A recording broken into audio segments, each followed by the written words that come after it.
Gostei muito do tema que foi proposto. É claro, a gente tem medo dessa palavra, né? Atualizar, né? Especialmente depois que um pastor famoso sugeriu que a gente tinha que atualizar a Bíblia. Quando a gente vê essa palavra, né? Logo se arrepia com medo. Mas eu entendi a perspectiva do tema, né? O atualizar diz respeito a adaptar-se no sentido de estar pronto para conhecer o mundo onde nós estamos vivendo, é conhecer para resistir, para transformar. Pronto, essa é a ideia. Então, quando eu vi esse termo, atualizar, eu linkei a essa ideia. Por que a família tem que se atualizar? Nós, como cristãos, nós não usamos essa expressão atualizar. Geralmente, nós usamos duas outras expressões. Nós usamos a expressão resgatar, porque ao longo do tempo a sociedade perde os valores ensinados por Cristo, está cada vez mais perdendo. Aí o papel da igreja é resgatar, é voltar ao Evangelho e trazer à tona aquilo que Jesus ensinou, que os apóstolos ensinaram.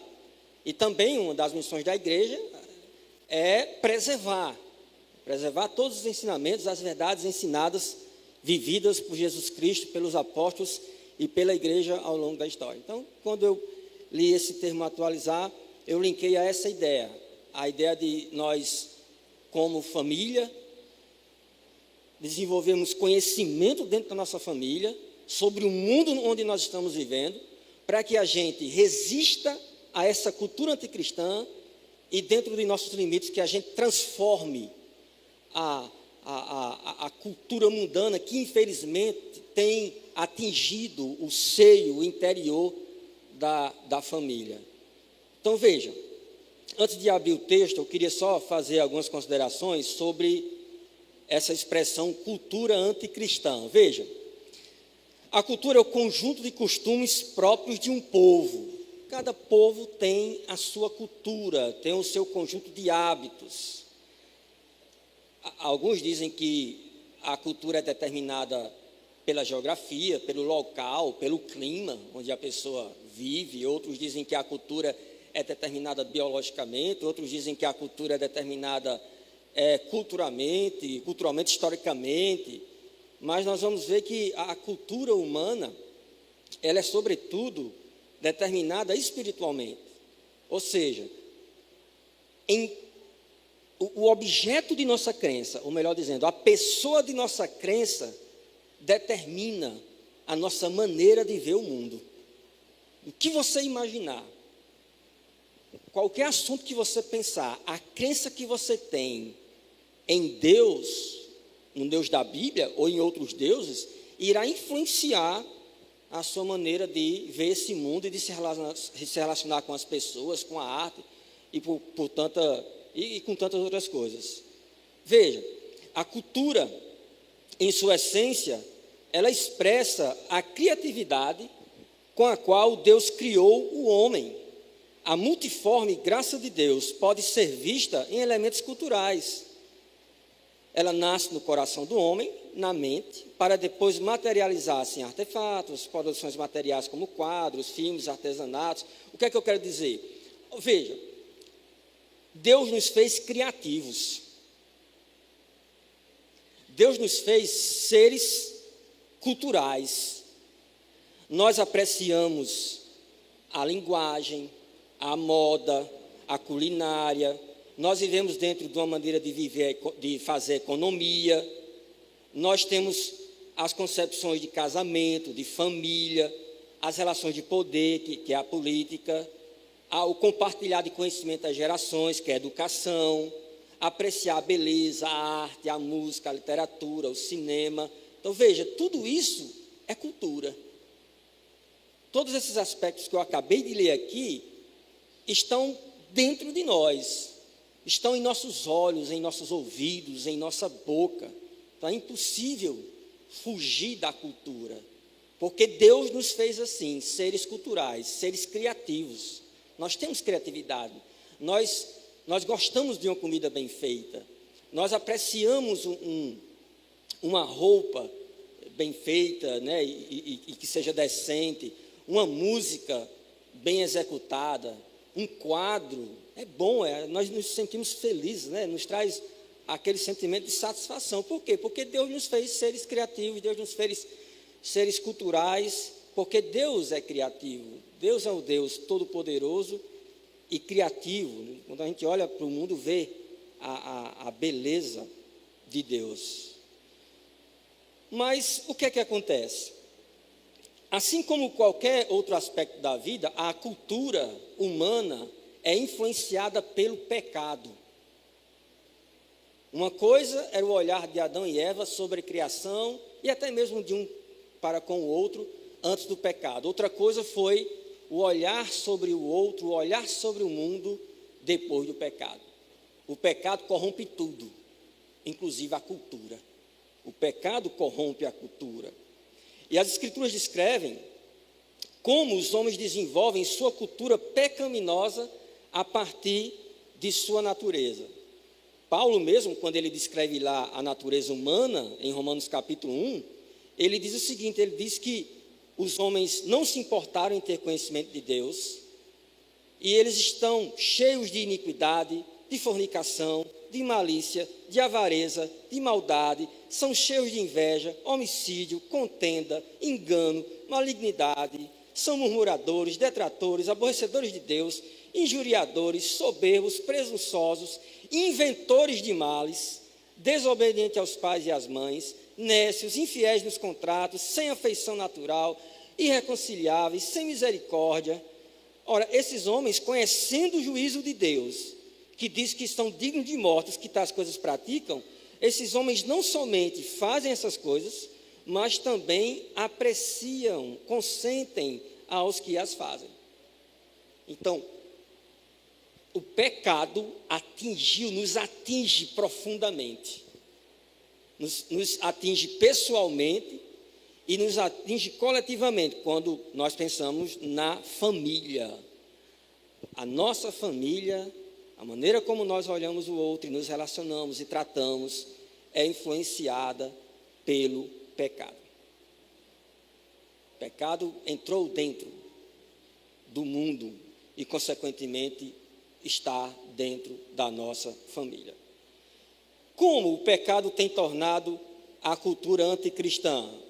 Veja, existe uma cultura anticristã no modo como usamos a linguagem.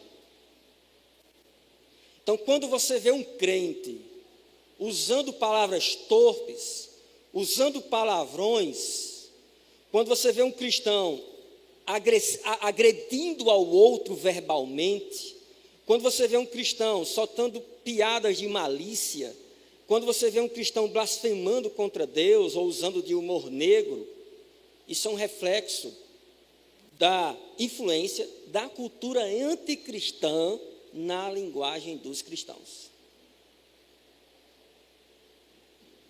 Então, às vezes a gente assistindo televisão, né, e usa, assistindo na internet lá, e escuta alguns pastores que usam termos que, com certeza, 10 anos atrás não se usava porque era tido como uma palavra torpe. A cultura anticristã, ela nos influencia também a nível individual e familiar, até na maneira como nos vestimos.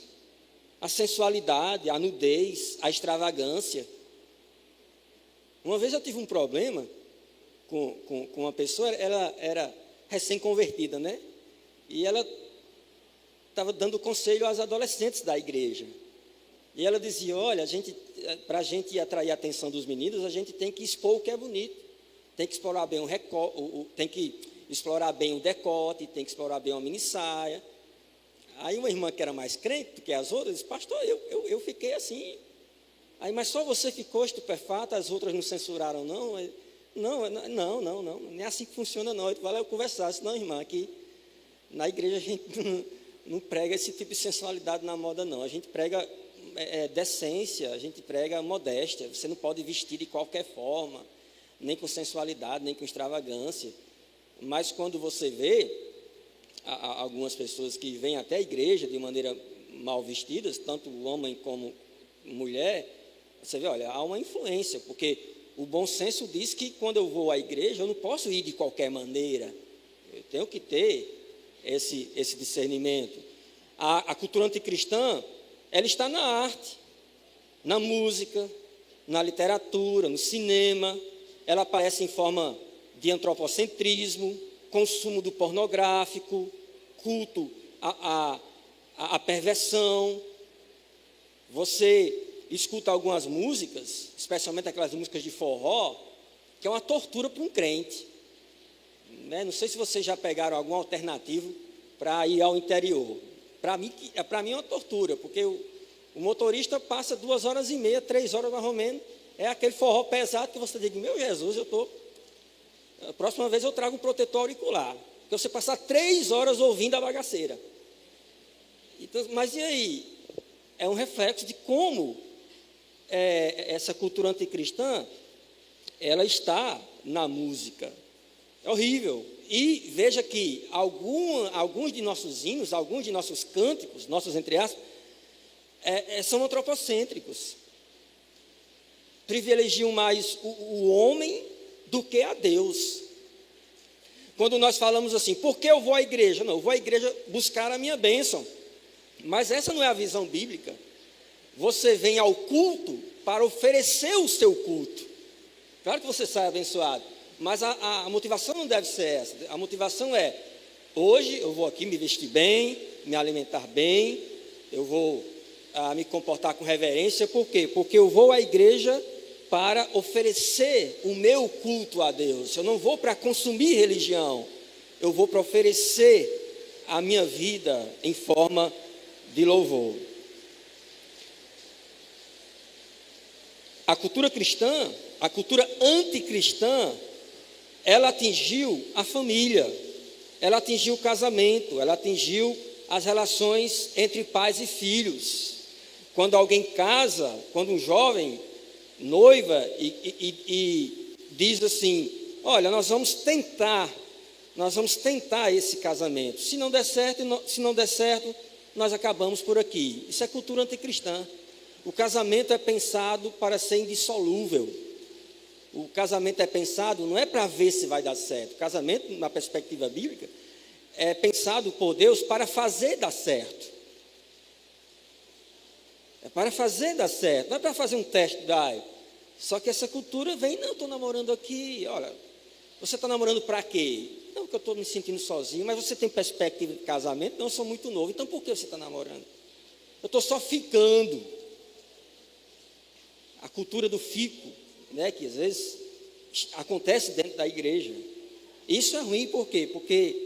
Porque gera casamentos fragilizados. Né? Você imagina uma pessoa que namorou com muitas pessoas, uma adolescente que namorou muito, e de repente casa-se. E há uma possibilidade daquela pessoa simplesmente ter criado um hábito mental de não se acostumar com uma única pessoa. Então, subentende-se que fica uma pessoa mais vulnerável ao adultério. Essa cultura anticristã, nos modos de conviver, gerou muitos filhos órfãos de pais vivos. Filhos que têm seu pai, têm sua mãe, mas é um pai e a mãe que ignora o que ele está fazendo, como vai a vida escolar, o que é que ele anda vendo na internet. Então, tem alguns filhos que são educados por alguns youtubers, né?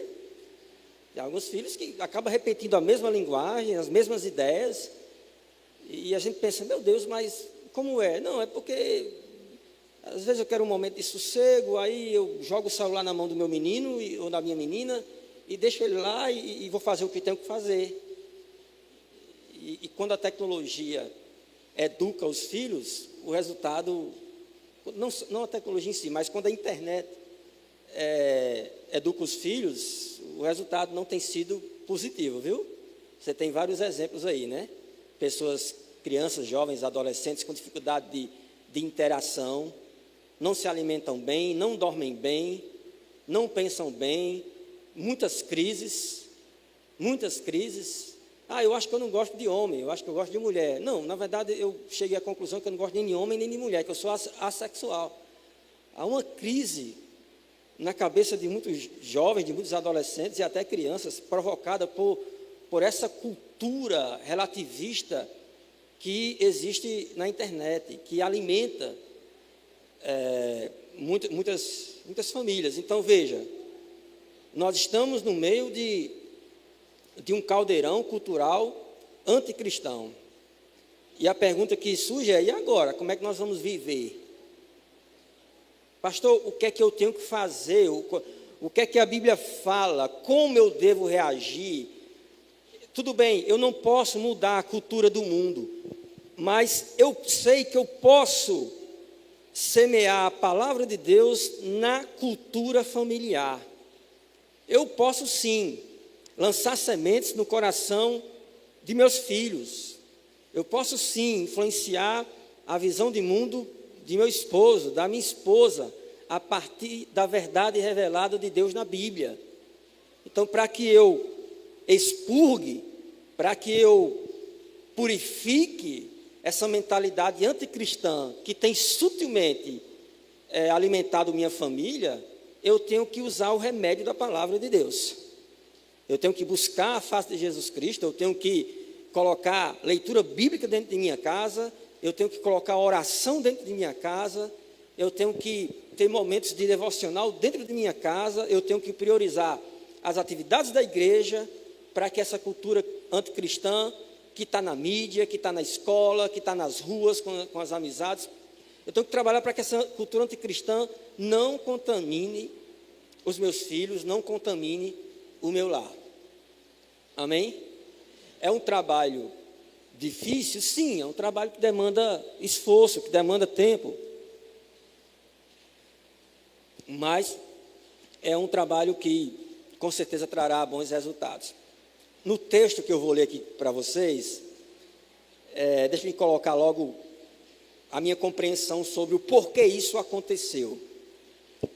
Eu vou ler um texto de Jeremias, capítulo 7, e a nação de Israel, a nação de Judá estava prestes a ser levada em cativeiro. Na verdade, quando Jeremias profetizou, ele avisou antes, avisou no cativeiro também o juízo divino.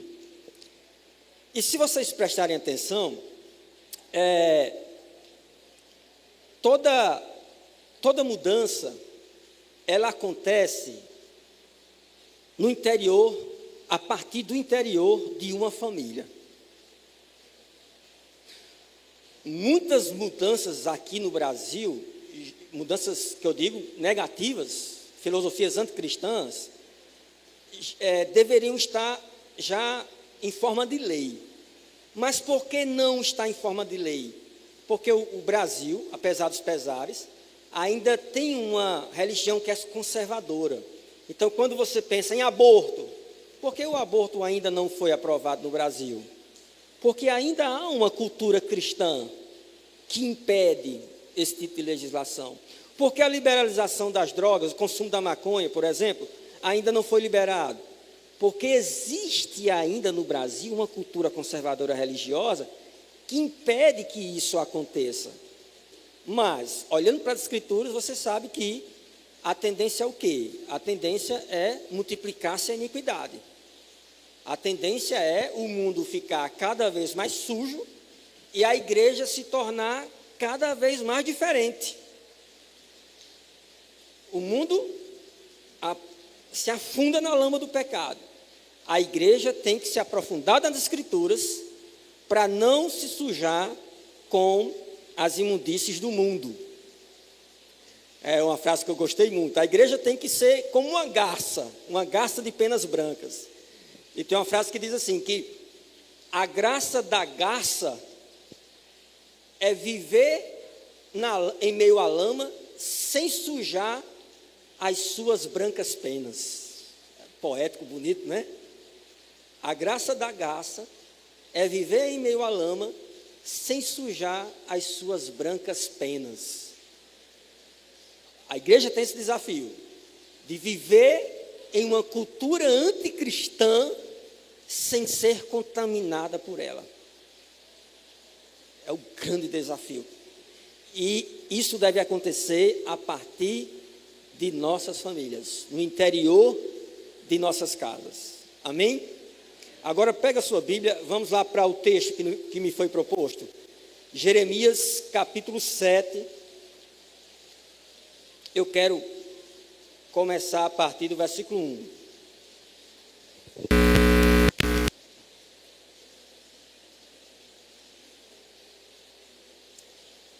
Tomara que continue chovendo até 8h30, para ninguém ficar com pressa de sair.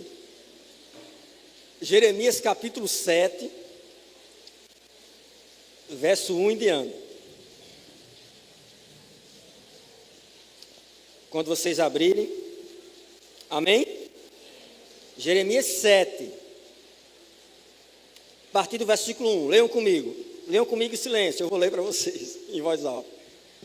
Palavra que da parte do Senhor foi dita a Jeremias: põe-te à porta da casa do Senhor, e proclama ali esta palavra, e dize: ouvi a palavra do Senhor, todos de Judá, vós, os que entrais por estas portas, para adorardes ao Senhor. Assim diz o Senhor dos exércitos, o Deus de Israel: emendai os vossos caminhos e as vossas obras, e eu vos farei habitar neste lugar. Não confieis em palavras falsas, dizendo: templo do Senhor, templo do Senhor, templo do Senhor é este. Mas, se deveras emendardes os vossos caminhos e as vossas obras, se deveras praticardes a justiça, cada um com o seu próximo, se não oprimirdes o estrangeiro e o órfão e a viúva, nem derramardes sangue inocente neste lugar, nem andardes após outros deuses para o vosso próprio mal, eu vos farei habitar neste lugar, na terra que dei a vossos pais, desde os tempos antigos e para sempre. Eis que vós confiais em palavras falsas, que para nada vos aproveitam. Que é isso? Furtais e matais, cometeis adultério e jurais falsamente, queimais incenso a Baal e andai após outros deuses que não conheceis, e depois vindes e vos pondes diante de mim nesta casa que se chama pelo meu nome, e dizeis: estamos salvos. Sim, só para continuardes a praticar estas abominações. Será esta casa que se chama pelo meu nome um covil de salteadores aos vossos olhos? Eis que eu mesmo vi isto, diz o Senhor. Mas ide agora ao meu lugar que estava em Siló, onde no princípio fiz habitar o meu nome, e vede o que lhe fiz por causa da maldade do meu povo de Israel. Agora, pois, visto que fazei todas estas coisas, diz o Senhor, e eu vos falei, começando de madrugada, e não me ouvistes, chamei-vos e não me respondestes, farei também a esta casa, que se chama pelo meu nome, na qual confiais, e a este lugar que vos dei a vós outros e a vossos pais, como fiz a Siló. Lançar-vos-ei da minha presença, como arrojei a todos os vossos irmãos, a toda a posteridade de Efraim.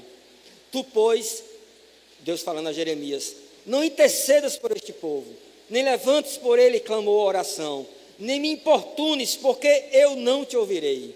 Acaso não vês tu que andam fazendo nas cidades de Judá e nas ruas de Jerusalém?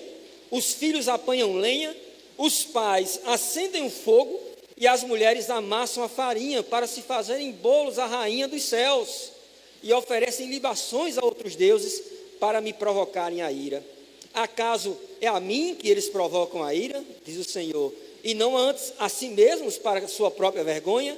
Portanto, assim diz o Senhor Deus: eis que a minha ira e o meu furor se derramarão sobre este lugar, sobre os homens e sobre os animais, sobre as árvores do campo e sobre os frutos da terra, arderá e não se apagará.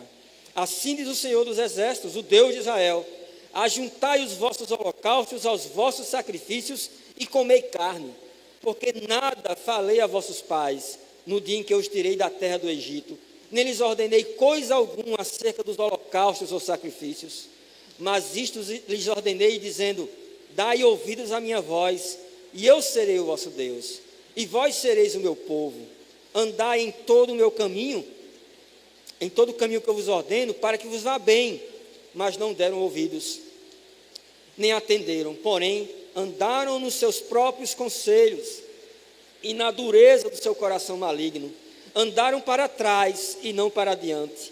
Desde o dia em que vossos pais saíram da terra do Egito até hoje, Enviei-os todos os meus servos, os profetas, todos os dias, começando de madrugada, eu os enviei, mas não me destes ouvidos, nem me atendestes, endurecestes a cerviz e fizeste pior que vossos pais.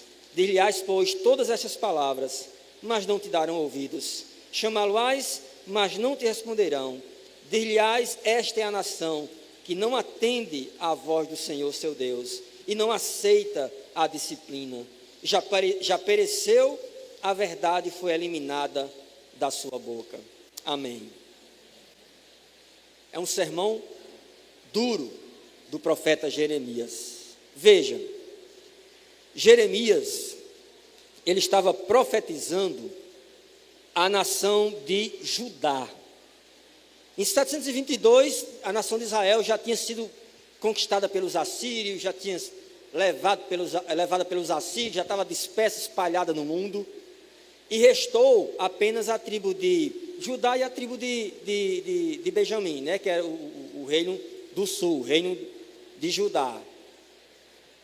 E Deus levanta um menino, um jovem, chamado Jeremias, e Jeremias tinha uma missão muito difícil.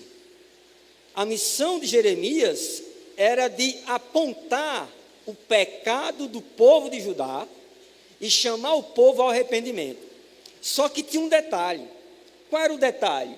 Jeremias iria pregar um povo que não iria ouvir, não iria se arrepender, um povo que não iria se converter. E quando Deus falava para Jeremias levar palavras de condenação, palavras contra a idolatria, palavras contra abominações que os de Judá estavam praticando no templo, a desonestidade, o adultério, a lista de pecados que Judá estava cometendo era infindável. E Deus disse para Jeremias: vai contra este povo. E Jeremias, você vai pregar contra os pecados desse povo, você vai chamar esse povo ao arrependimento, mas esse povo não irá se converter. E é tão interessante quando você estuda o livro de Jeremias, que você vê a angústia de Jeremias. Jeremias, ele é conhecido como profeta chorão, porque ele vê a invasão iminente da Babilônia e o mal que os babilônios iam fazer contra o seu povo, e Jeremias não pode fazer nada, senão pregar e avisar sobre o mal que estava prestes a vir sobre o seu povo. Jeremias chora, Jeremias se angustia. Jeremias, Senhor, meu Deus, ele chora, ele clama, ele diz, meu Deus. E chega um momento que Deus responde para Jeremias: Jeremias, não interceda por este povo. Mas por que, Senhor? Porque é um povo de dura cerviz, é um povo que não se curva, é um povo que não se dobra, é um povo que não me ouve, é um povo que não me obedece. Jeremias, o sacrifício ou a dor, a destruição que os babilônios vão fazer sobre essa cidade é inevitável e é merecida. É só um parênteses aqui de aplicação. Quando eu vejo o comportamento de alguns incrédulos, a maldade de alguns incrédulos, aí eu paro e digo para mim mesmo: realmente Deus é sábio, realmente Deus é justo. Importa que o inferno exista. Importa que o inferno exista. Deus não é injusto quando condena pessoas ao inferno. Porque o ser humano, ele é mau, ele é maligno, ele merece o inferno. Quando eu li esse texto aqui, foi uma das conclusões. Meu Deus, o que Deus, a história de Israel, a maneira como Deus abençoou, preservou, prosperou, deu vitórias ao povo de Israel ao longo de séculos. Aí de repente chega um momento que Israel dá as costas a Deus e começa a praticar coisas inimagináveis. Para vocês terem uma ideia, Lá em Israel, inclusive no sopé do monte do templo, existia um vale chamado Vale de Inom. Ainda hoje existe, está lá, o Vale de Inom. Ora, no Vale de Inom eram sacrificadas crianças recém-nascidas. É o campo de sangue, o Vale de Inom. É o Guiena, um lugar que foi simbolizado para o inferno, usado para descrever o inferno. O povo de Israel, esse povo que conhecia esse Deus que nós conhecemos, chegou a oferecer em sacrifício ao Deus Moloque os seus próprios filhos. Esse povo se contaminou com a cultura dos babilônios, dos assírios, dos persas, dos egípcios. Eles deixaram Deus vivo, Deus de Israel, para adorar imagens de esculturas, para adorarem, por exemplo, a deusa Estar, ou a deusa Astarote, que era na idolatria babilônia, caldeia, era esposa de Baal, e pedia sacrifícios de filhos, também prostituição cultural era vigente naquela época, e o povo de Israel fazia tudo isso. E Jeremias dizia: olha, os reis não se incomodam com a prostituição espiritual de Israel, os príncipes, os juízes não julgam conforme a verdade de Deus, os sacerdotes são corruptos, e as famílias do meu povo não se incomodam com essa perversão. Então Jeremias estava desesperado, e Deus estava irado para derramar o seu juízo contra as famílias de Judá, contra as autoridades daquele povo. Quando Deus derrama a sua ira, sai da frente. Que é uma larva, é como uma larva, sabe, que vai consumindo tudo, a ira de Deus. Os muros de Jerusalém foram destruídos pelos babilônios. Os nobres, os jovens fortes que podiam servir ao exército foram levados na primeira leva, inclusive foi Daniel, Sadraque, Mesaque, Abednego, que foram nessa leva. Eles deixaram as pessoas pobres, pessoas sem habilidade, sem profissão, deficientes, deixaram na cidade, mas depois também passaram por cima de todas essas pessoas, quando Judá quis fazer aliança com o Egito. Mas enfim, Jeremias prega contra um povo que se contaminou com a cultura idólatra de seus vizinhos e até mesmo de seus opressores. Essa era a situação, e Deus não poupou a esse povo. No texto que nós acabamos de ler, o que é que acontece? Jeremias era filho de um sacerdote chamado Ilquias. Aí Deus chama Jeremias e diz: Jeremias, vai ao templo e prega o que eu tenho a dizer. Isso que eu acabei de dizer, essa mensagem dura aqui, foi pregada no templo. Imagine a raiva daquelas pessoas que estavam ali de Jeremias. Vai e diz: mas Senhor, o que eu tenho que dizer, Senhor? Você tem que dizer que eu não aceito os sacrifícios que esse povo tem oferecido a mim. Digam a eles que, ao invés de sacrificarem a carne, digam a eles que comam essa carne, porque eu não ordenei isso. Digam a eles que o templo sozinho não há de protegê-los, porque eles diziam: templo do Senhor, templo do Senhor. Eles acreditavam o seguinte, que por existir em Judá o templo do Senhor, então eles acreditavam que Deus iria guardar aquele lugar de qualquer nação inimiga. Eles diziam: olha, não, nós estamos com o templo do Senhor aqui, e de maneira nenhuma o templo que representa a presença do Senhor vai ser destruído. Então eu subentendo que a nação de Judá nunca será levada cativa, nem para a Babilônia, nem para o Egito, ou a Síria, ou Pérsia. Por quê? Porque nós temos o templo do Senhor. Aí Deus diz: não. Quem disse que eu quero que vocês apenas venham ao templo?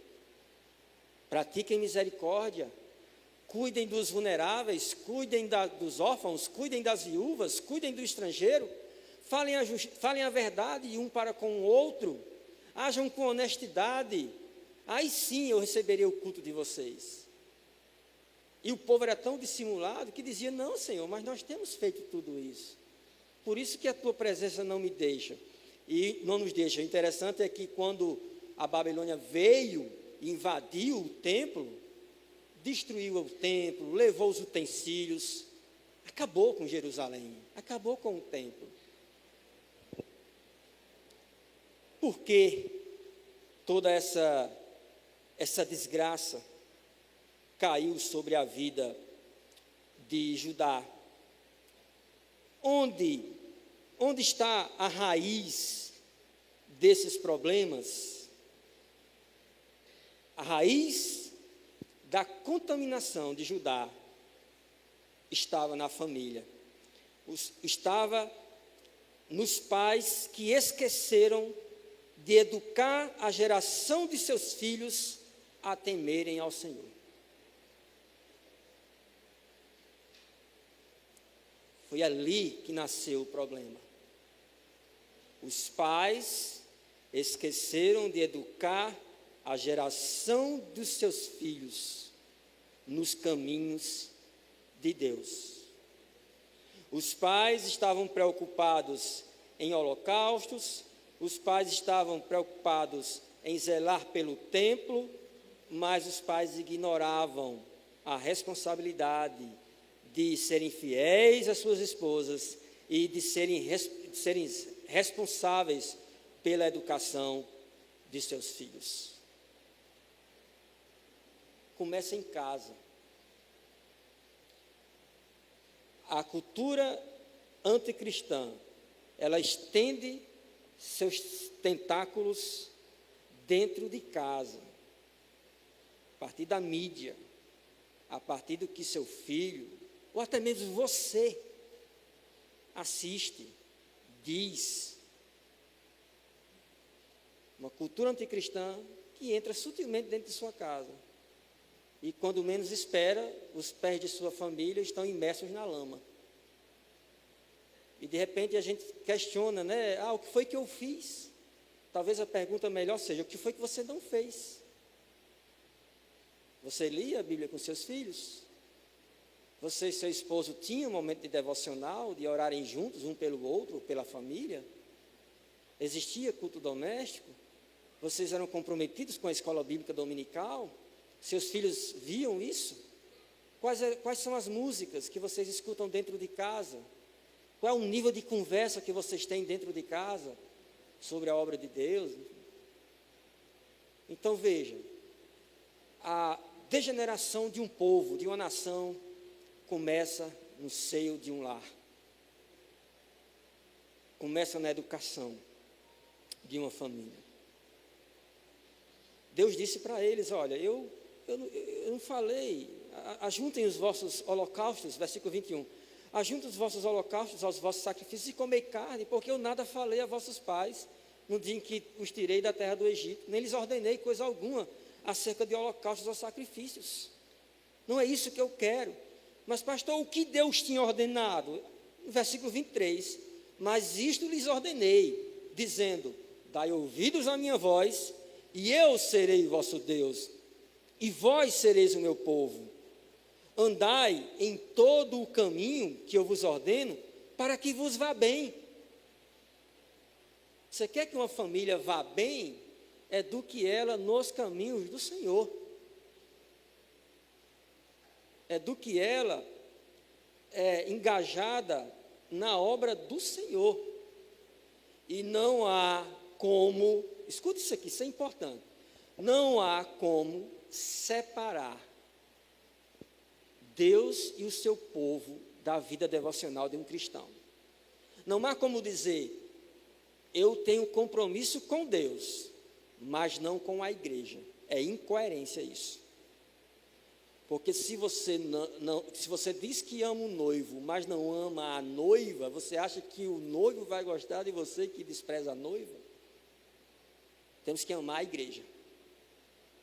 e mostrar isso para os nossos filhos, para os nossos pais, para os nossos cônjuges, mostrar isso, que a igreja é importante, que nós devemos nos comprometer. Por quê? Porque é na igreja que eu vou desenvolver conhecimentos espirituais, conhecimentos bíblicos, uma visão de mundo fundamentada na maneira de ensinar, de viver de Jesus Cristo.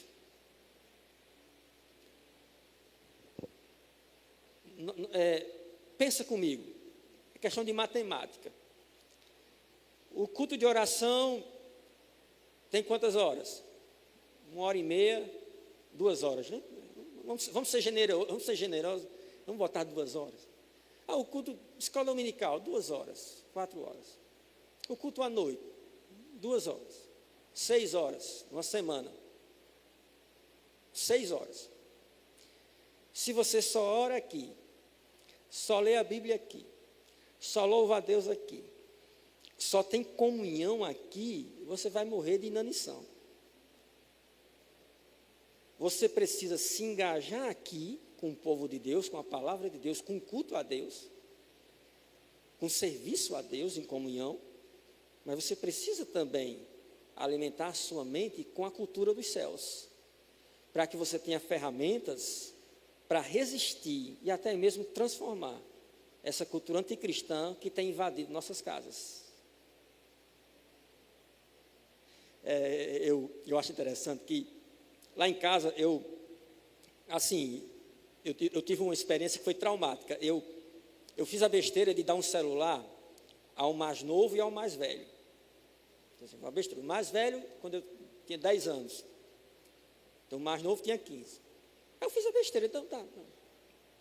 Não, todo mundo tem, pai. Acho legal os argumentos dele, né? Todo mundo tem, pai. Esses jogos aí, esse jogo nojento. Essa linguagem, esse linguajar aí. Vai, não sei o quê, na cabeça. Não, é capa, pai, é capa. E o que é capa? Capa é quando mata o adversário, né? Atingido na cabeça. Tem um bocado de gente balançando na cabeça. Rapaz, vocês estão jogando Free Fire, né? Essas malas mesmo. E aquela coisa, aquela linguagem, não tem essa linguagem aqui não. Você está aprendendo não, dessa malandragem aí? Não, pai, isso é de besteira, pai. Aí começou a cair de produção. Aí ia para a escola, quando chegava da escola, passava de 1 às 5 horas jogando. Aí já tá bom. Aí quando parava de jogar, ia para o YouTube, na televisão, para assistir os macetes para desenvolver lá no jogo. Eu disse, não estou gostando dessa história não. Está me incomodando. Vamos fazer o seguinte, vai ser um dia sim, um dia não. Não funcionou. 2 dias sim, 2 dias não, um dia sim. Não funcionou. Não, vai ser só final de semana. Rapaz, não, pelo amor de Deus, deixa eu ver aí o que vocês jogam, o que vocês assistem, o que vocês conversam. Deixa eu ver isso aí. Não, pelo amor de Deus, homem. E olha que eu sou educador, viu? Eu disse, não dá certo não. Não, mas peraí, pai, todo mundo, não, peraí. Aí Deus é tão bom que o celular pifou, aí foi uma oportunidade para não comprar e não dar mais a ele. Aí o outro, né, vai crescendo, precisa de comunicação e tal. Mas o que é que eu quero dizer? Disse, não, meu Deus, eles passam 7 horas do dia envolvidos com essa filosofia, com esses valores. Quer ou quer não, tem valores ali. Eu disse, não, meu filho, cadê? Não. Não lê a Bíblia, vou comprar algum livro. Não dá certo não. Não quero isso não. Aí meus vizinhos diziam assim, deixa o bichinho, você está sendo muito radical. Aí às vezes eu olhava assim para a criatura, o filho, eu dizia, rapaz, não estou sendo radical não. Eu quero educar meus filhos de maneira diferente.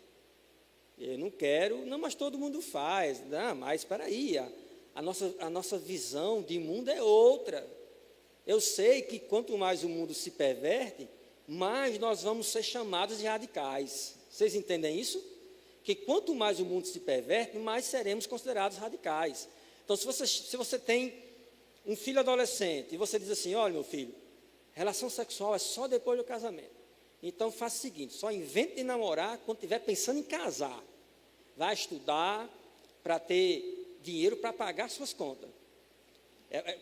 Não, mas, não, pai, mas, você está entendendo? Ou não, tem que experimentar para ver se dá certo. Não, não, é depois do casamento.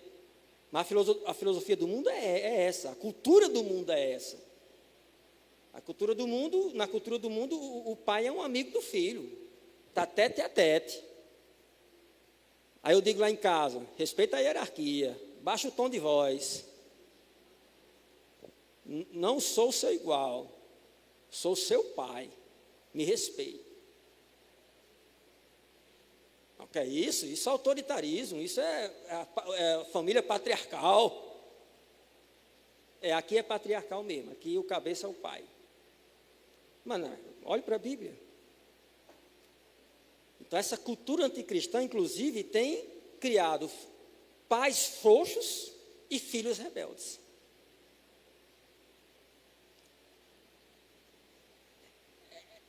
É Bíblia na cabeça, verdades cristãs devem ser semeadas e incutidas no coração de nossos filhos. Aí entra feminismo, entendeu? Entra sincretismo religioso, relativismo, ecumenismo, e um bocado de besteira que sutilmente vai entrando e você, como não tem uma boa consistência, acaba perdendo sua família. Por causa da miopez miopia espiritual. Veja, o imperativo do Senhor dizia respeito à comunhão do seu povo com Ele. E isso se daria por meio da obediência à sua voz, a vontade expressa na lei. Ouvir a Deus e obedecê-lo são prerrogativas para que uma família seja considerada de Deus. Uma família de Deus ouve e obedece à palavra de Deus. A identidade de alguém que pertence ao Senhor é definida justamente pela submissão obediente e segurança desfrutada em Deus.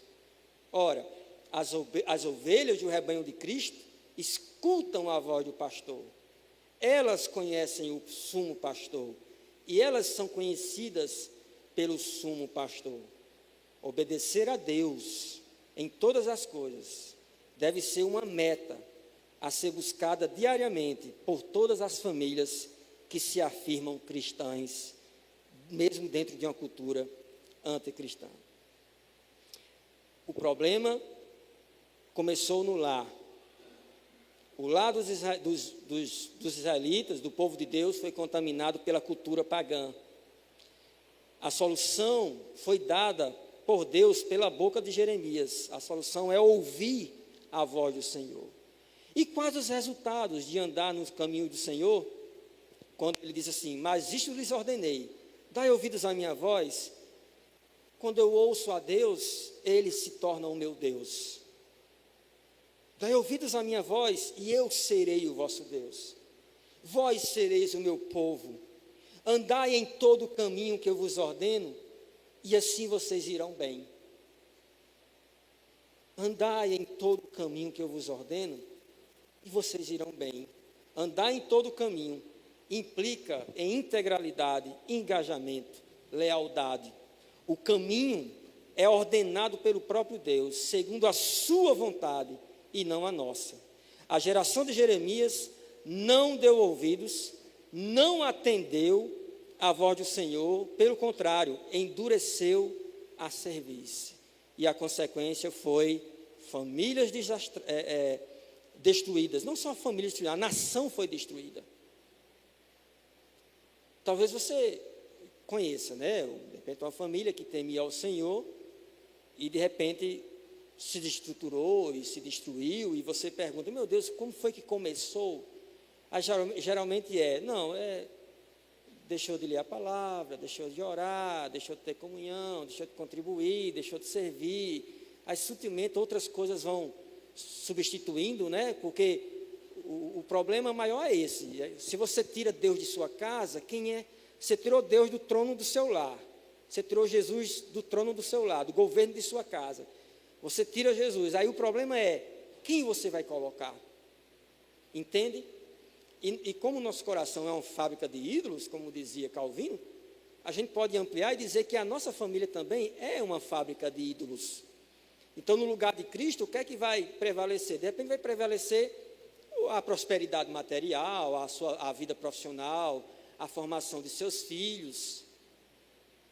Eu lembro até que quando eu fui assumir o trabalho em Alexandria, e um irmão muito querido disse assim: mas pastor, não vai ser bom para os seus filhos, né? Disseram assim, mas por que não vai ser bom para os meus filhos? É porque é uma cidade pequena, não tem estrutura, não tem como prosperar, se formar, não tem as mesmas oportunidades que uma cidade grande tem. Mas, não entendi, mas é uma faculdade que meu filho cursar, que vai fazer ele ser próspero de alma? Não, quando ele fizer um concurso e ser aprovado, e ter um bom salário, uma boa casa, um bom carro, uma vida confortável, mas espera aí. Nós estamos invertendo as coisas aqui. Isso não é prosperidade na perspectiva bíblica. Prosperidade na perspectiva bíblica é paz com Deus, é alegria, é sabedoria. Então, quando eu vejo, meus irmãos, a alegria que eu sinto, quando eu vou ao culto, eu vejo minha esposa dirigindo o culto, o ministério de louvor. Quando eu olho meu menino, o Ariel, lá no slide, está lá, faz o slide, projeta os slides. Quando eu vejo o pequenininho tocando violão, meus irmãos, meu coração falta só explodir de alegria. Transborda de alegria. Aí eu digo assim, minha família é uma família próspera. Porque minha família teme ao Senhor. Sabe, você sentar na mesa assim na hora do almoço, e olhar para um lado, olhar para frente, ver minha esposa, olhar para um lado para o outro, meus filhos, e vamos orar, agradecer a Deus pela refeição. Que alegria eu sinto. E eu sei que o bombardeio é enorme sobre mim, sobre meus filhos, minha esposa, o bombardeio dessa cultura anticristã, que nos tenta a priorizar o conforto ao invés do temor ao Senhor, que nos tenta a buscar as coisas aqui, ao invés de buscar as coisas, em primeiro lugar, as coisas do reino de Deus. E a gente tem que viver com essa sabedoria, sabe? Administrando bem a nossa mente, porque você pode prosperar aqui, não é pecado, mas a prioridade não é aqui, é lá, é fazer com que os olhos dos meus filhos, o meu coração, o coração de minha esposa, olhe para o alto e diga, olha, aqui é peregrinação, aqui é momentâneo. A vida de uma pessoa não consiste, de uma pessoa que teme a Deus, não consiste no aqui e agora. Nós temos que enxergar além. E nós temos que enxergar além olhando para Jesus. Ele é quem vai nos guiar, Ele é quem vai nos direcionar. Então, quando nós vivemos assim, nós vamos desfrutar essa palavra que Jeremias disse ao povo de Judá e que não foi escutada, não foi ouvida. Obedeçam a minha voz para que vocês caminhem bem. Para a gente concluir, a chuva parou, tá, então foi, mas já estou vendo o povo balançando o pé. Qual é o problema atual, pastor? Cultura anticristã no altar da família cristã. Não é o problema. O problema de nossas famílias hoje, dentro desse tema, né, é cultura anticristã no altar da família cristã. Prioridades distorcidas, relacionamentos interpessoais frágeis, espiritualidade divergente dos ensinos do Senhor, muitos lares como fábricas de ídolos, lares cristãos como fábricas de ídolos, assim como existiu lá em Jeremias, que o pai buscava a lenha, o filho acendia o fogo e a esposa fazia o bolo para oferecer à rainha dos céus, um ídolo. Estar dos babilônios era o nome. Pastor, e a graça hoje? Se eu vejo que a minha família está sendo influenciada por essa cultura anticristã, como eu posso trazer a graça de Deus para a minha família? Deus continua a falar e a abençoar famílias que constroem seus lares sobre o fundamento da palavra. É a própria graça de Deus que nos capacita a viver em um mundo sujo, sem se lambuzar-se no pecado. O Evangelho, portanto, o Evangelho não aponta para aquilo, não aponta somente para aquilo que devemos abandonar. O Evangelho de Jesus não aponta somente para a condenação do pecado. O Evangelho de Jesus também oferece a graça redentora de Jesus.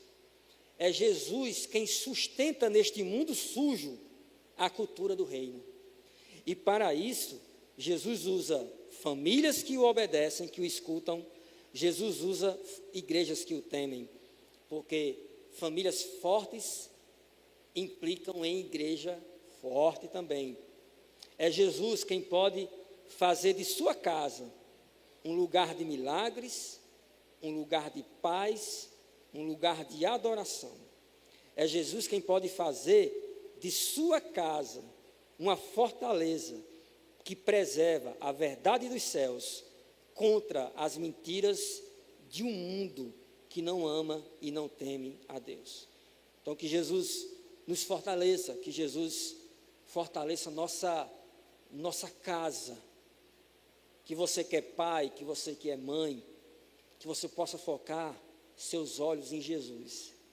Invista tempo na leitura da Bíblia, invista tempo ouvindo louvores ao Senhor, invista tempo servindo a igreja do Senhor. Venha para o culto de oração, venha para a escola bíblica dominical. Não venha sozinho. Se você pode trazer a sua família, traga a sua família. Busque a face de Deus, fortaleça todos os valores que dizem respeito ao reino. É assim que nós vamos resistir a essa cultura anticristã. É assim que nós vamos transformar esses aspectos dessa cultura maldita que tem, infelizmente, contaminado nossos lares. Então, que Jesus nos abençoe e que essa palavra produza frutos dentro de nossas casas. Amém?